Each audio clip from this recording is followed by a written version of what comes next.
Hello, everyone. Welcome to Soul Garden Podcast, the Other Sheep series, episode 7, brought to you by SoulFlwr LLC. Please like, share, and subscribe to this podcast. We would greatly appreciate it. We are making every effort that we can to get out this podcast to everyone that could benefit from it. So, we'll talk about that a little bit more in a few minutes. Let's go ahead and go to our disclaimers. First of all, this is not a formal podcast. This is not a religious or spiritual podcast. This is a soul consciousness podcast. The future subjects are for learning and unlearning purposes for the opportunity of personal growth. We here at SoulFlwr LLC are not attempting to convert anyone. We are merely lifelong seekers, students on life, and educators. We are not total experts on these topics that we discuss in this podcast. This is merely our sacred service to expose this information to those who may not have the opportunity yet to have been exposed to it. Please take what resonates with you in this podcast and this discussion and leave the rest.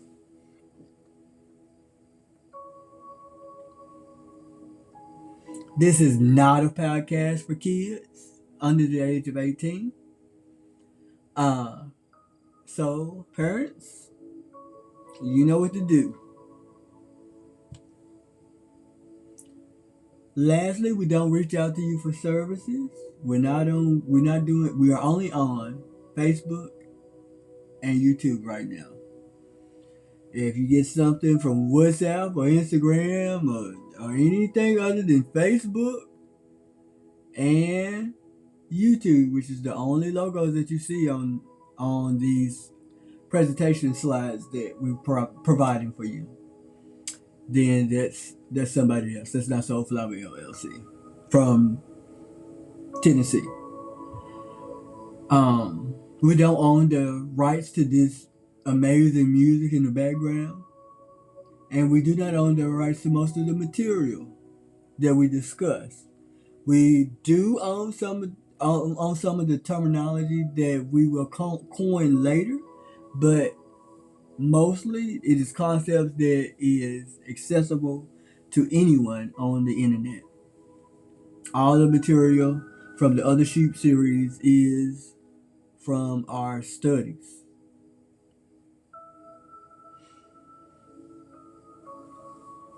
We got that out of the way. This week, episode 7 is about mirror practices. Some people call mirror practices mirror work. Again, we at SoulFlwr, we try to get away from the term work as it has negative connotations, and we embrace the term practice instead. Let's talk about who the other sheep is, in case there are some people that are just tuning into this podcast. The other sheep is a concept that we got out of the Bible, out of the script. It's a scripture. I'm paraphrasing. And other sheep that I may have that are not of this fold. It goes like that. I will. Let me see if I can pull up that exact scripture out of the biblical canon. But the inspiration came from that. Other sheep in the sense other being different than the normal, conventional concept of sheep. Let's see. I'm looking it up. Give me just a second, y'all. I think it's John 10 and 16. And other sheep I have, which are not of this fold, them I also must bring, and they shall hear my voice, and they shall be one fold with one shepherd. It's the concept of oneness, love, light, and unity. The other sheep. So this podcast is dedicated to anyone that identifies with that particular scripture. If you identify with being different, if you're the type of being that you're kind, but it's seen as a weakness. This is the other sheep. Uh, but you have the capacity to be vulnerable, but it's seen as being naive. The other sheep, one of the traits of them is that they feel deeply. They feel like they don't belong here. They tend to be lone wolves. They enjoy a lot of alone time. They tend to have a lot of integrity. They can be blunt or they can be quiet. There's a spectrum. They do tend to have a universal um, trait of being a rebel. They can be, a lot of times they're empathetic. A lot of times they're psychic. They've been called weird or strange, which goes back to that other sheep concept. They can have a lot of trauma in their past. They've met many wolves in sheep clothing. They tend to be people that others take for granted. They're very responsible people. Tend to be very smart, have different forms of intelligence, different types of gifts, unique gifts. They've often been overlooked, ignored, dismissed, bullied. A lot of them have had a lot of loss in life, even to the point of a lot of times their families, they're the only survivors in their families. They may come from low socioeconomic backgrounds, or it could be the extreme. They could come from extremely great socioeconomic backgrounds as well. But the universal trait that they tend to be different. They are socially awkward. They can be socially awkward, but weird is one of the traits. Eccentric is one of the traits that is given to someone that would be in the category that SoulFlwr LLC considers as the other sheep. But back to mirror practices. Today we're going to have a discussion about that. This is a great transformative practice. I practice it all the time. All the time. But let's get into it. Mirror practice. We define it as the ability to own and transform our own self-perception in healthy and healing ways. So it's very broad. We're going to get into how to do that later on, but this we felt like was a great description of what mirror practice as an umbrella term is, because there's different forms of mirror practice. The mirror practice objective, which is explained in this quote by Anais Nin. I hope I am pronouncing her name correctly. If not, my apologies. My mission, should I choose to accept it, is to find peace with exactly who and what I am, to take pride in my thoughts, my appearance, my talents, my flaws, and to stop this incessant worrying that I can't be loved as I am. That's great for mastery learning as well. It's a great self-love concept.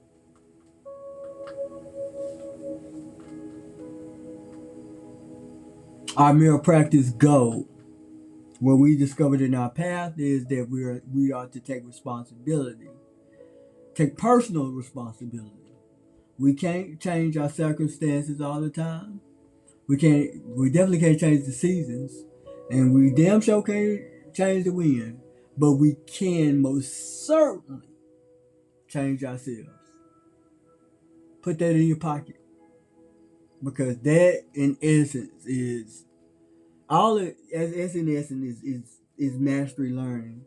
All of this is intertwined. It's all one. You know, everything leads back to the self, and everything is about what this goal is discussing as far as mastery learning goes. Let's define what taking responsibility is. Taking responsibility means never blaming anyone else or anything for what you are being, doing, having, or feeling.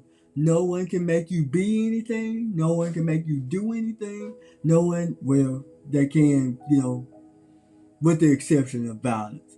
No one can make you have anything, and most definitely no one can make you feel anything. 4 out of 5 of these things can be internal, what can be internal resources.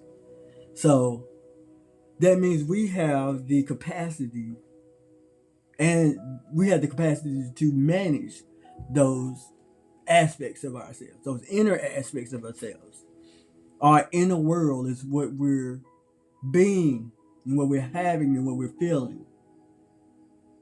And we do what we are being, having, or feeling, whether we admit it or not, and whether we're conscious of it or not. That is what we have found in our practice of self mastery or mastery learning on our path. There are 2 types of mirror practices that we came across. There might be some more mirror practices out there. If it is, kudos. Please, you can email me, SoulFlwr inc@gmail.com. Tell me all about it. I'll check into it, and it might make it on the podcast. But the 2 that we've known about, me personally, I've known about for the past 20 years, 23 years. Well, it's not been 23 years. It's been close. It's been about, I don't know. It's been since 2008. I came across mirror work in between 2008 2010. So it ain't been quite 20 years, but it has been a decade. At any rate, that's neither here nor there. There are 2 types. There's the Louise Hay's mirror practice and the scenes mirror practice. Louise Hay is a new age mogul. She is the GOAT. If you identify with any of the traits that I talked about earlier as the other sheep, then Louise Hay is one of the people for you. She has this great. We'll talk about that later. These are the 2, and these are the 2 we're going to talk about. But the one that's highlighted, the Louise Hay mirror practice, is the one we're going to talk about tonight. Then next week, we're going to talk about the scene mirror practice. Okay, let's talk about the law of mirrors. There's nothing wrong with this world. That's what the law of mirrors state. There's nothing wrong with this world. There's no need to try to change it. The reason is because the world is our mirror. And it's a mirror of our unconscious mind. And our unconscious mind is always running. It's running 24/7. It even runs in our sleep. Our unconscious mind has a lot to do with our dream world. Maybe we'll get into that in later discussions. I don't know. But right now we're talking about mirrors and how they are linked to the unconscious. So basically, the mirror concept is about how we project our inner world out onto the outer world. And the outer world manifests that in a physical way in our lives. I'm getting away from what I put in the presentations here. Our unconscious mind is the point of our power, and that's the reason why it's the point of our power. But we're only like probably in between 5 to 10% conscious of what we have the capacity to do with our brain alone. And so that puts most of what our abilities can do into the unconscious.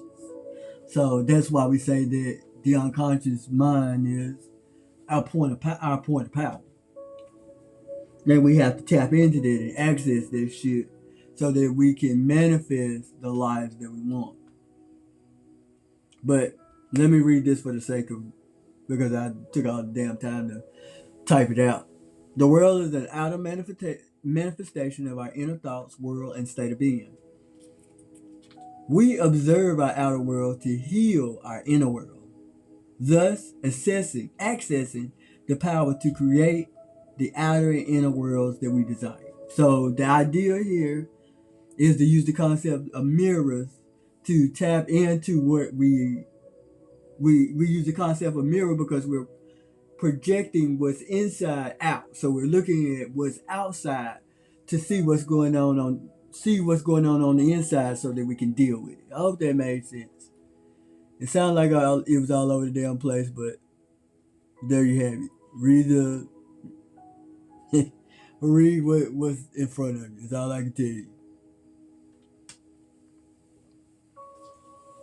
Oh, I said this. We observe mirrors outwardly, then deal with them inwardly. And we continue to do that repetitively. That's why it's called a practice. Practice is congruent with repetition. If you ain't doing the shit, it ain't gonna get done, right? We observe mirrors outwardly, then deal with them inwardly and repetitively until they no longer elicit an emotional charge or reaction. So that's what mirrors do. It takes the emotional charge out of shit. Takes the trigger out of shit. Moving on. This is definitely one of the law of mirrors. Patterns don't lie.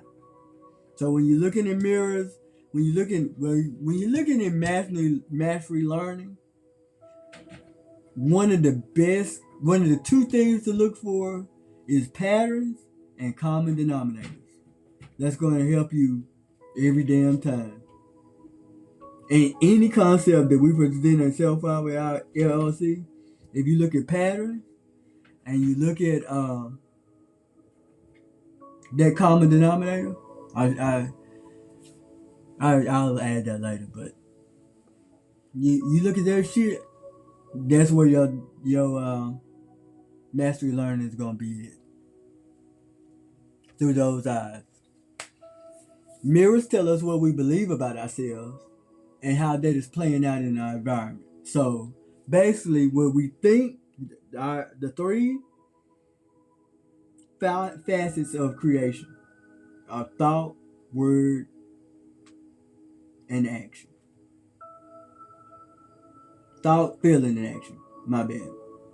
Maybe I'm gonna add 4. I'm gonna say thought, word, feeling, and action. 4 facets of creation for humans being.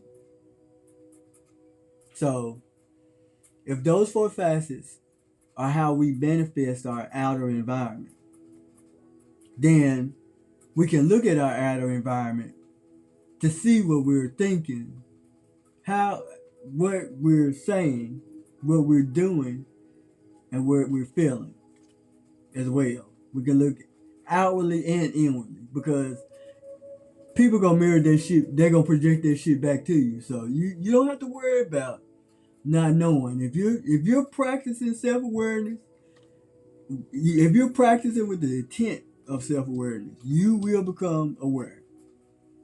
It's a natural function. Only you can block it, and only you can unblock it. So you set genuine intentions with integrity to do this shit, it'll get done. But mirrors tell us what we believe about ourselves and how it's playing out in our environment, and those 4 facets of how we create our reality, inner and outer reality, is how that shit functions, how it works. So here's our mirror practice resistance. What I've experienced on my path is pride, arrogance, lack of self-awareness, uh, willfulness. I forgot to add that one, but that's one of them. Cognitive dissonance, spiritual bypassing, victim consciousness, lack of integrity, absolutely, and absolutely low self-worth. Because low self-worth is like the root of all this other shit at the top here. So that's that on that. You're not going to be looking in the mirror, be seeing things with clarity. And it's okay with mastery learning. You ain't gotta see shit clear. You got plenty of time. You got lifetime to do this shit. So, all this shit's up to you, man. It's all up to you. If you want to be free, you gotta choose it. If you don't want to be free, then here's the ways that you can resist that shit. Right here. If the proof is in the pudding, and it's not a matter of if, it's a matter of when. That's what I discovered in my path with these concepts for self-development and personal development. It's just like, it's no different than making a commitment to exercise. And then you just look at the damn dumbbells that you bought for months at a time. I'm absolutely doing that right now. Fortunately, I got a job right now that's kicking my ass, and I get exercise that way. But if I didn't have that, if I wasn't forced to do it, it wouldn't get done. So life has a way of, well, we got two teachers in life. That's what my mentor, my rest his soul, taught us. The group that I was in, they taught us that. Lost my train of thought. I guess it didn't need to be said. Moving forward.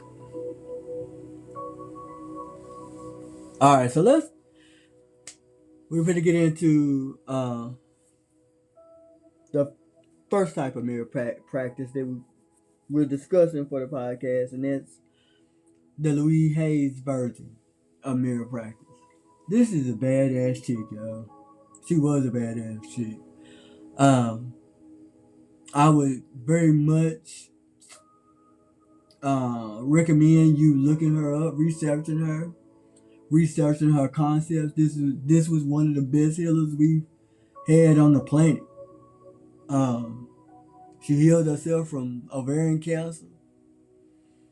She started a self-publishing company in the 80s. She's just a badass chick. You gotta, and she has this great book called "You Can Heal Your Life." I actually got to meet Louise Hay. I went to one of her conventions back in 2008 in Tampa, Florida. And I met a lot of cool people. I can't remember their names offhand, but I met. Oh yeah, I did. I met Wayne Dyer, the late Wayne Dyer. I've met Louise Hay. I've met man, what's her name? She's a badass healer too. She got a book called The Truth That Heals, and she does face readings. I can't remember her name, but you can Google who it is based off of the description that I just told you. But anyway, I went to this convention, and we got to meet Louise Hay, and she had great energy. The people there had great energy. It was a very pivotal, transformative time.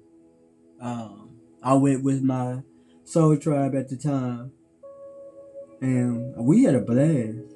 We had a blast. We were treated well.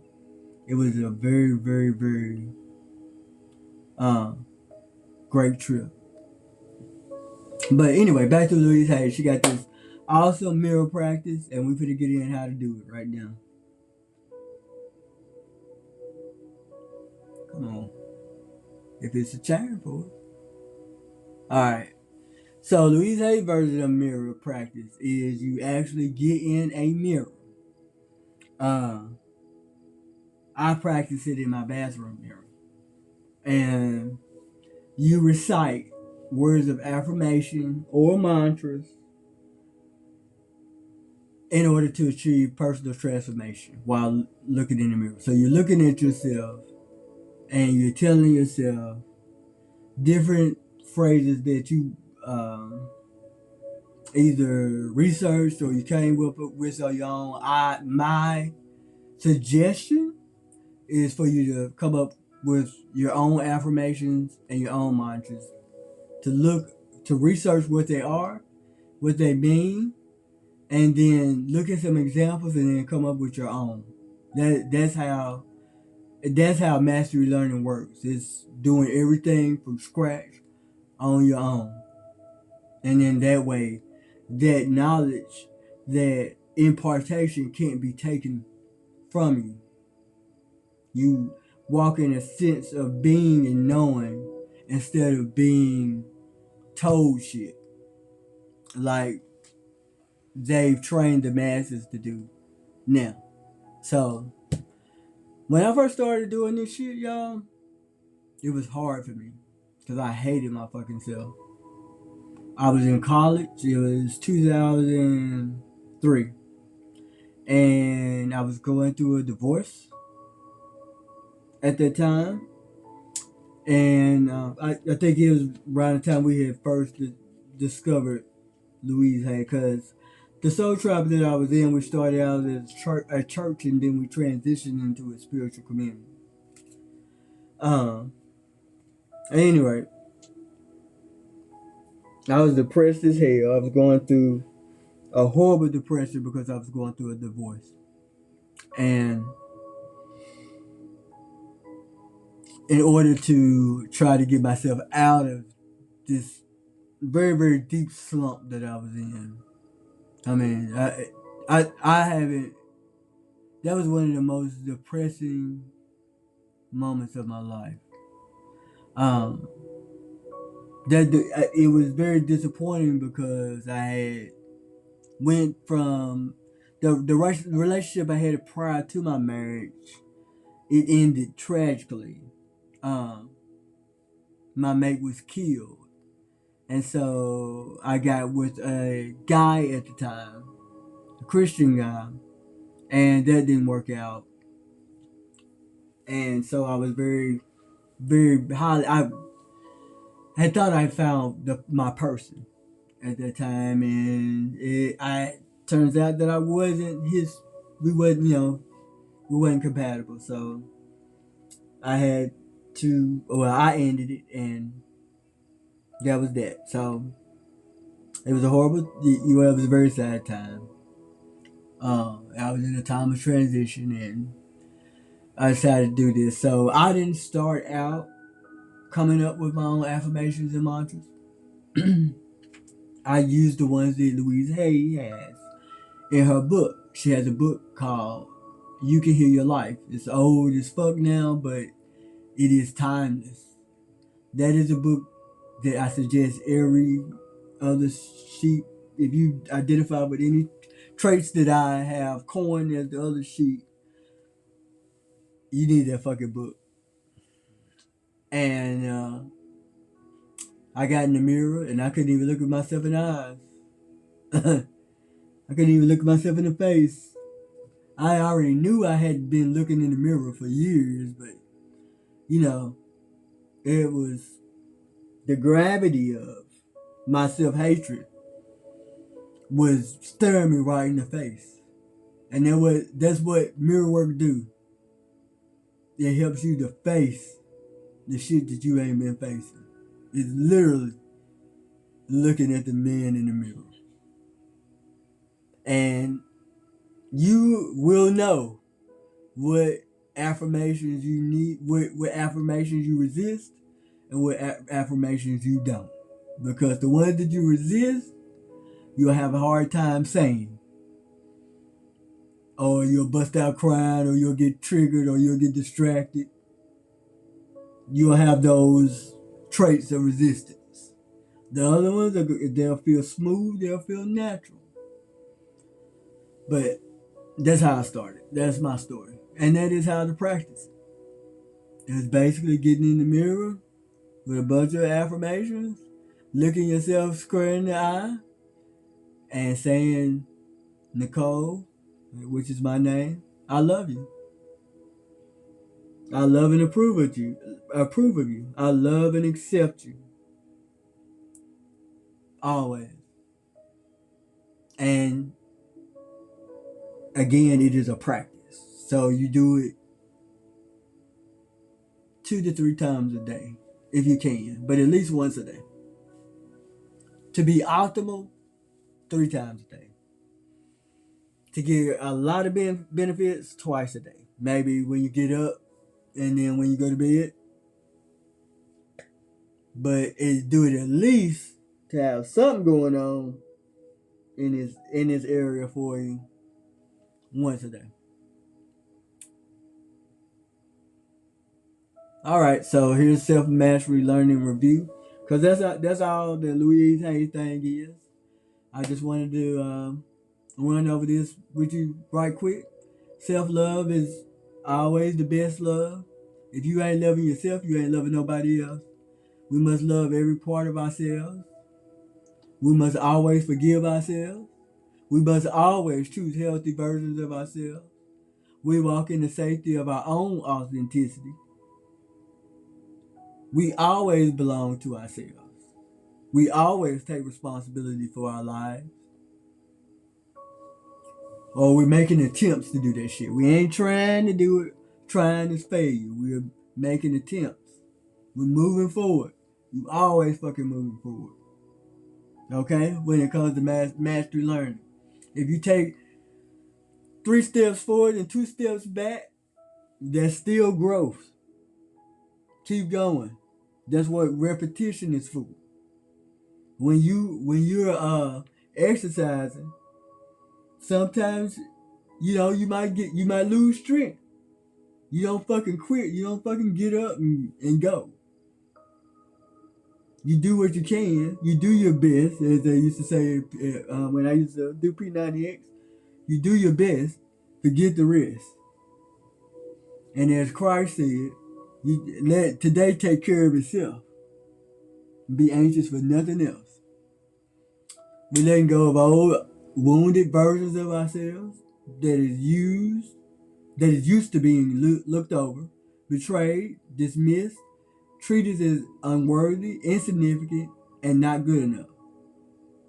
And we are embracing support that leads to wholeness. We're letting go of all spaces that are in misalignment with our own integrity. Integrity is big, y'all. If you don't have integrity, you ain't got shit. If you ain't got integrity, you don't know what your morale is. If you don't have integrity, you damn sure don't have any ethics. And if you don't have integrity, you most certainly cannot develop character. And character, ladies and gentlemen, and other genders, is developed over time. It takes time to develop character. It takes growth to develop character. That's what I've discovered in my path.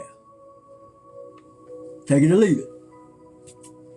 We consciously and intentionally let go of the past. You always moving forward again.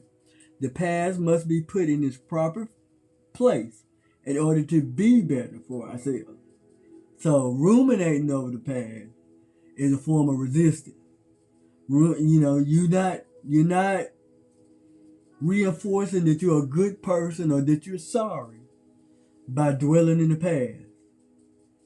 The only way to take responsibility for the past is to make efforts to move forward and to with eliminating the shit that caused the mistake in the first place.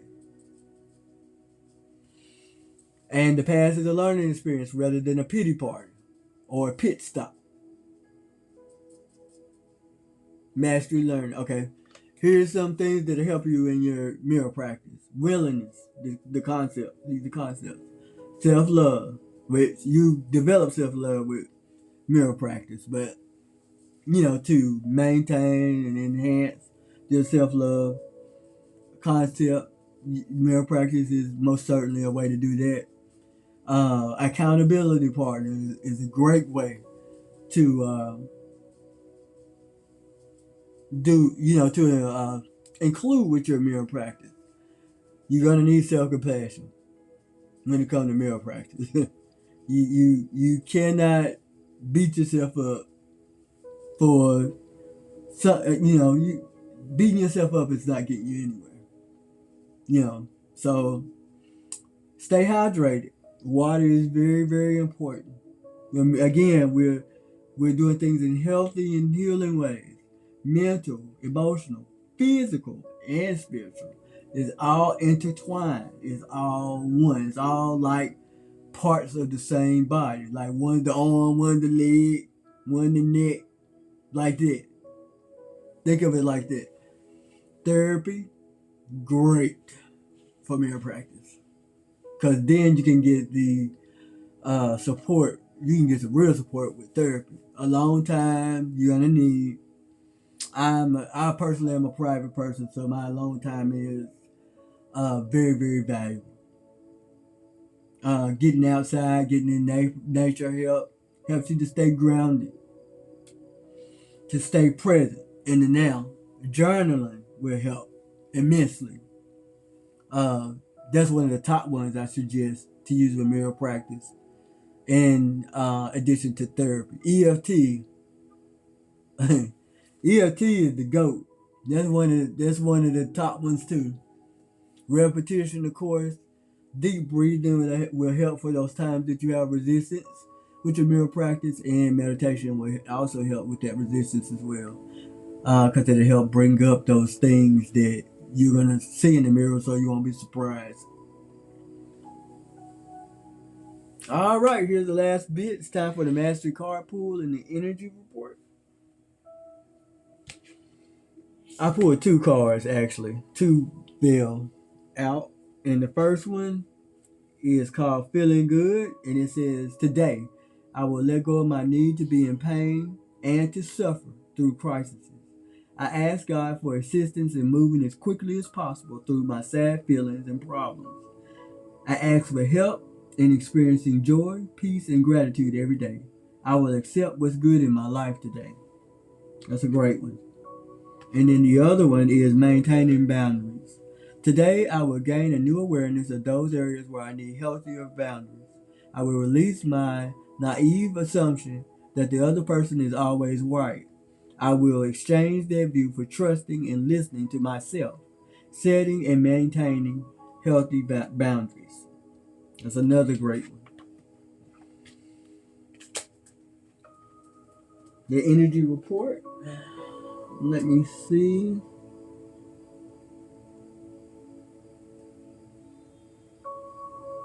Look at it right quick. It goes hand in hand with the cards. It says be selfful. Selfful means making yourself a priority this week. Get your own act together before addressing any relationship. Prioritize your self-care. Let go of what you think you need. It's time to go within. Meditation, you will benefit from meditating more this week. The energy is intense at this time. It's a time to open ourselves up to receive through self-connection and self-values. There are some endings that are set to occur in some people's life experiences. In some people's life experiences, there are going to be changes in health. Some people may experience an extra dose of anxiety this week. It's not a good time to use stimulants. So, especially if you're prone to being anxious. This week, you'll be able to feel what is true for you more deeply. So, it's a good week to journal. Good week for reflection, contemplation. You could start experiencing technological issues or issues with electronics. And we are encouraged to stay the course. Use our willpower to stay focused. Stay in a place of learning. Now, this week is a time to do some deep inner work. It's time to work toward our goals.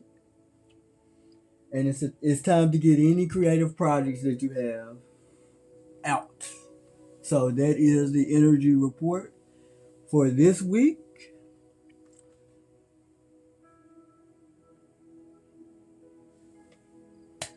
Here's our sacred services. All pricing is on our website, www.SoulFlwr LLC.com.